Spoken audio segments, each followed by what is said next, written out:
Hi everyone, welcome back to my channel. If you're new here, thanks for stopping by. I'm glad to have you here. Please consider subscribing.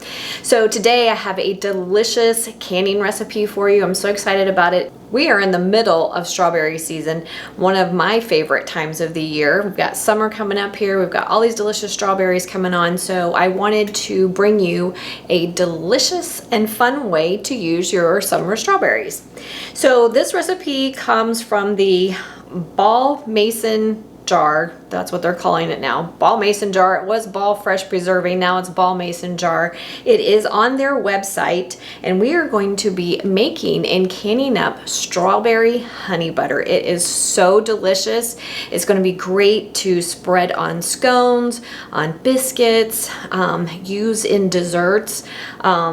I'm going to be making a dessert and using it to glaze a delicious strawberry bread in my next video. So make sure you stay tuned for that, but it's going to be fantastic to have on your shelf. It is a super simple recipe. It takes very few ingredients and it's really easy to do. So the one thing I did want to mention real quickly is it is a small batch canning recipe. It makes approximately 4 8-ounce jelly jars, so it's only going to make about 4 cups. So for those of you who are not in need of large batches, many of you have asked me for small batch canning, this fits into that category.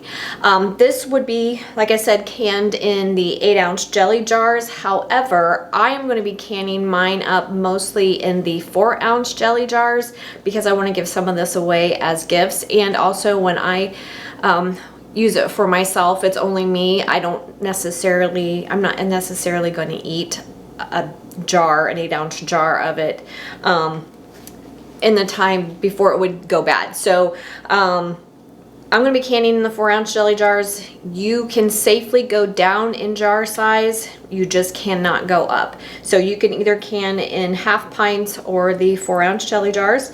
It is a water bath or steam canning recipe. I am going to be steam canning it. So for our ingredients, we need 3 pounds of washed and hulled ripe strawberries.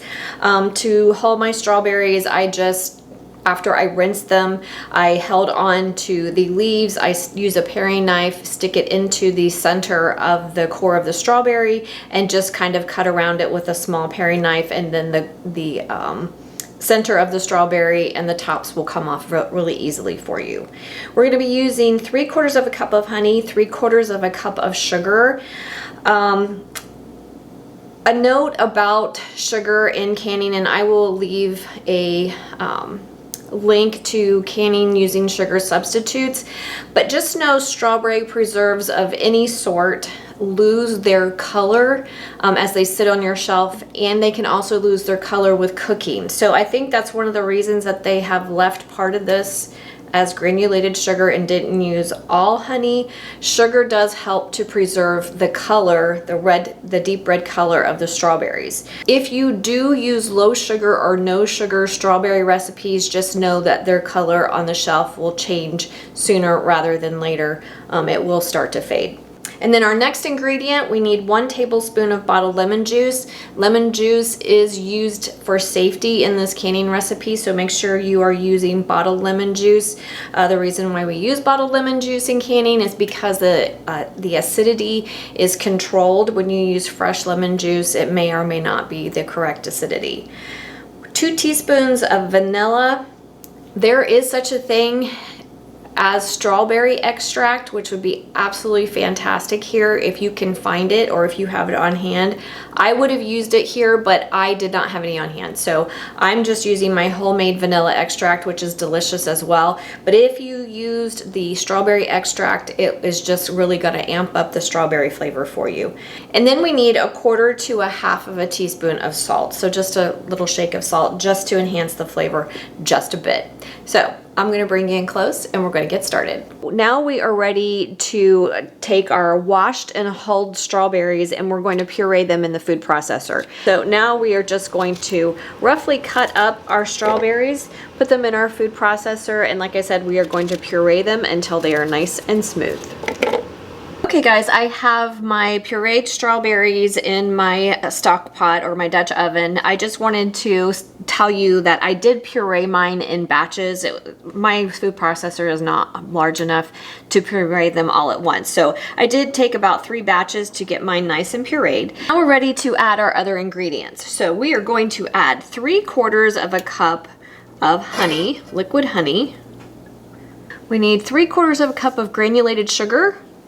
We need a tablespoon of bottled lemon juice. Yes, you have to use lemon juice here.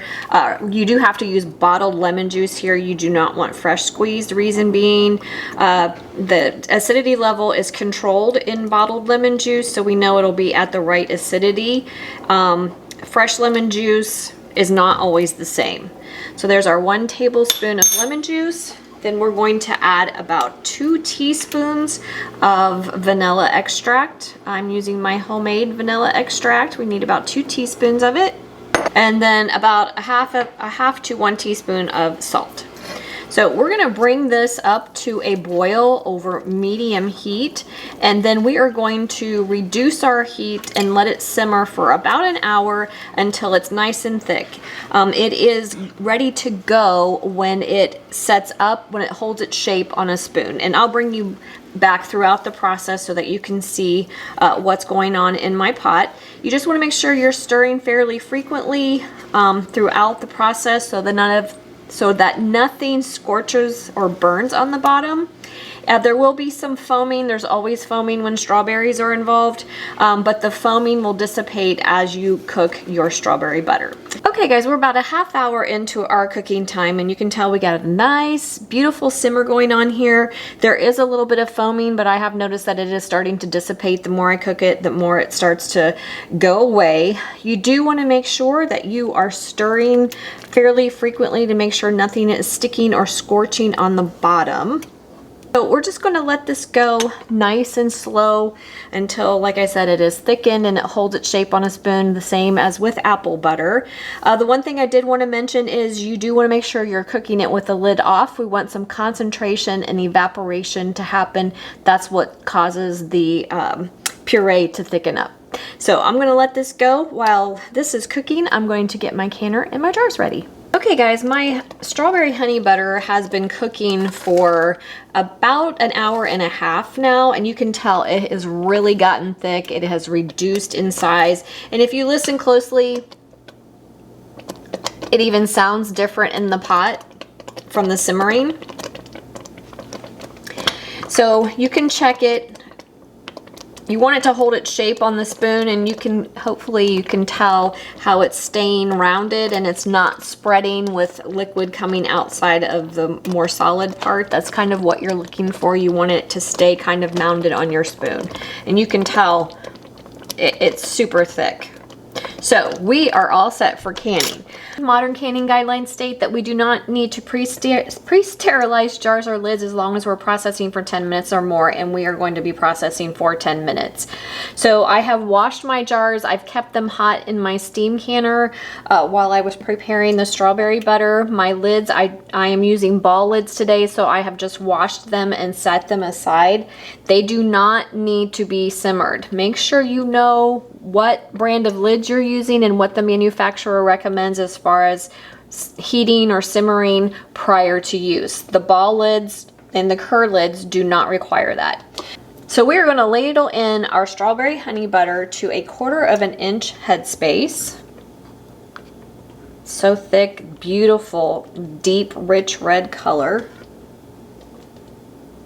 Okay, once you get to your 1/4 inch headspace, you're going to use a debubbling tool to remove any air bubbles. So just poke around your jar. If your headspace changes at all, you can add more of your strawberry honey butter to top it off, but my headspace is staying pretty good. We are going to take a paper towel dipped in some white vinegar to clean our rims. We don't want anything to interfere with getting a good seal. We're going to center our lids and then add our bands to fingertip tight. And in the canner they go. Okay guys, I got almost the exact amount they said that we would get. The recipe states that we will get about 4 8-ounce jelly jars, and I got almost exactly that spot on. So the recipe is just perfect. I'm going to be steam canning, like I said. If you are water bath canning, you want to make sure you have your water covering your jars by at least 1 inch. You want to bring it up to a full rolling boil before you start your processing time. On the steam canners, they always have a dial gauge that tells you when you're in your green zone, which means you can start your processing time. Make sure you read the manufacturer's instructions and you understand how to use your steam canner or water bath canner. Also make sure that you adjust for your altitude. We are going to be processing for 10 minutes. I am below 1,000 feet here in Ohio.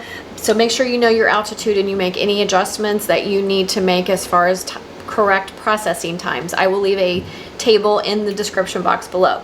So we're gonna bring it up to a full rolling boil or get into our green zone, process for 10 minutes, and then I will bring you back. Okay guys, we are all done. I processed for 10 minutes like I told you. I let my jars sit in my canner for an additional 5 and then I just took them out. The one thing I forgot to mention is once you bring your canner up to temperature, whether it's water bath canning, a full rolling boil, or in your green zone to start timing on your steam canner, you want to make sure you adjust your heat just to maintain the correct temperature in your canner. You do not want it boiling too vigorously throughout the canning process. Make sure you adjust your heat a little bit. I did want to show you, I had a little bit left that I scraped out of the bottom of my pan, but I want to show you how beautiful. Look how thick and rich, how pretty that is. Such a beautiful color, and the flavor, you guys, it's so good. You can really taste the honey in the background, but it doesn't overpower the strawberry flavor. It is fantastic. This is going to be a great alternative to traditional strawberry jams, jellies, and preserves. So I hope you'll give it a try. As always, if you have any comments or questions, leave them for me in the comment section below. Don't forget to like, subscribe, and share, and I will see you next time. Have a fantastic day.